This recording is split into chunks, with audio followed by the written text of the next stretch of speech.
Okay, so what makes you a serial killer, and how are you really different from Ted Bundy, Jeffrey Dahmer, Son of Sam?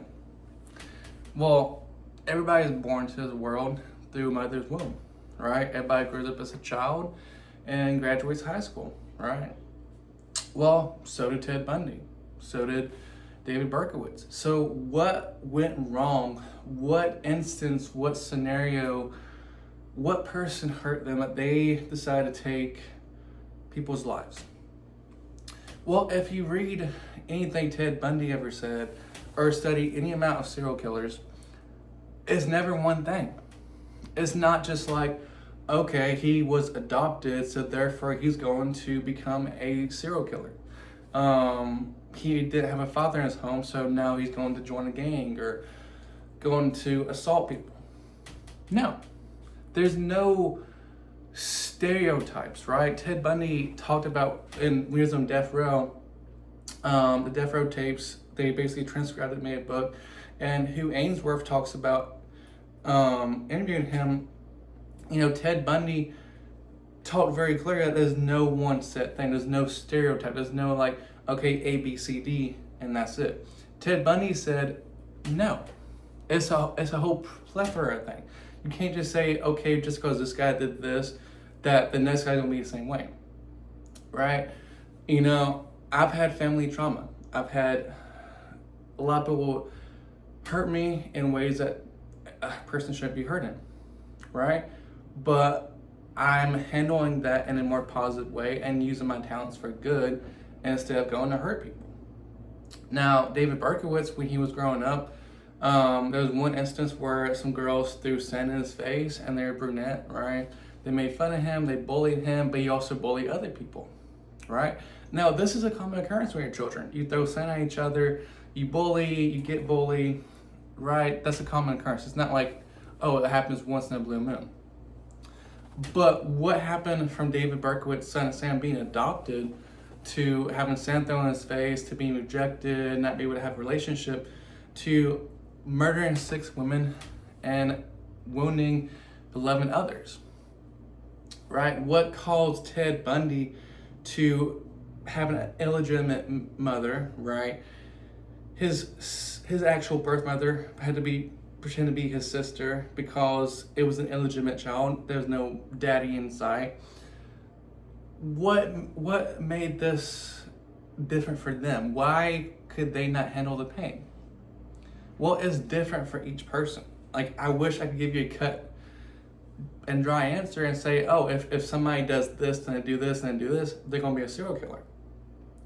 But no, there's a lot of psychopaths who are diagnosed psychopaths who are diagnosed antisocial personality disorder, right? And those who don't know, antisocial personality disorder is basically you're able to manipulate people to get what you want.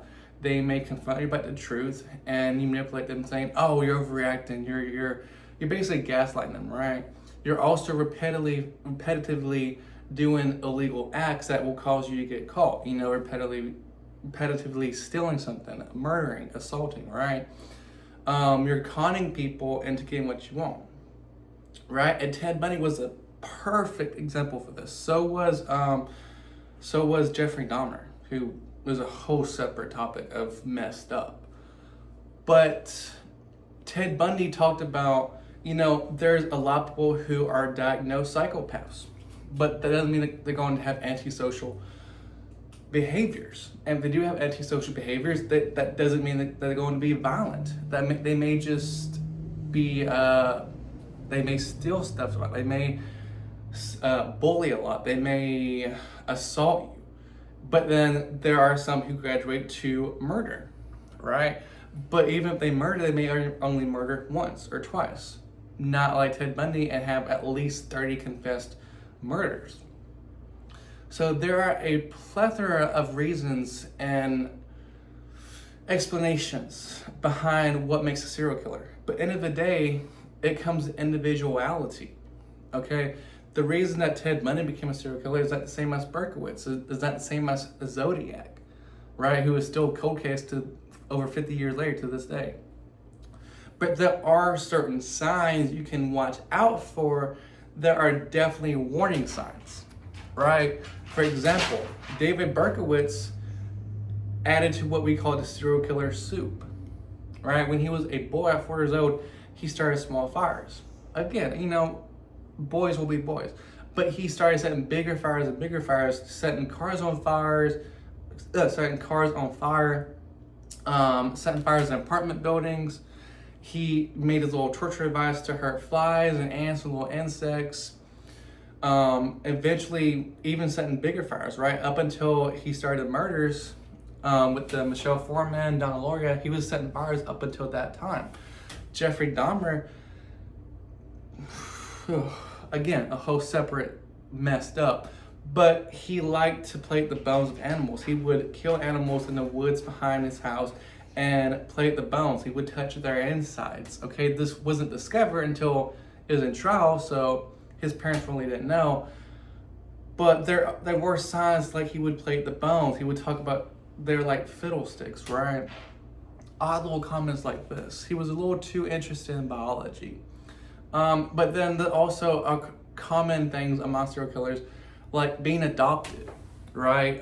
Because you don't have that natural bond with your mother that children should have. And that does create issues, but again, not with everyone. You can also have issues with relationships, right? David Berkowitz was rejected time after time after time. He struggled to have relationships to where we create these grand fantasies of being with them, right? But again, not everybody who has fantasies or gets rejected becomes a serial killer.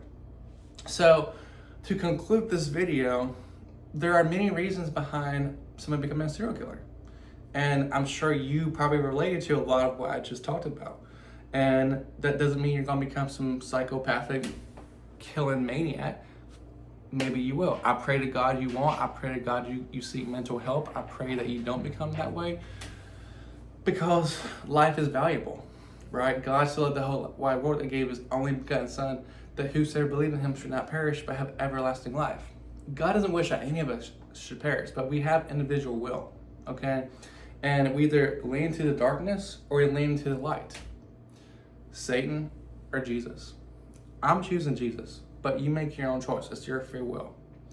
But I pray that you guys will have a great week, that you make the right decisions and don't fall into the darkness. Don't start chasing evil. Be conscious with your mind and what you consume and what you don't consume, right? Even if you don't consume anything bad, you're still not consuming good. You gotta stay in the Word. You gotta stay prayed up. Stay in the Word of God, okay? God bless you guys. I love you. Stay tuned for next video. I'm gonna continue talking about The Phantom Prince, which is a book written by Liz Kendall, Ted Bundy's ex-lover. Really want to delve deeper into that and what it was like to live with the most infamous serial killer. So make sure to stay tuned for that. Make sure you subscribe. Stay true to yourself and stay true to your crime. See you next one.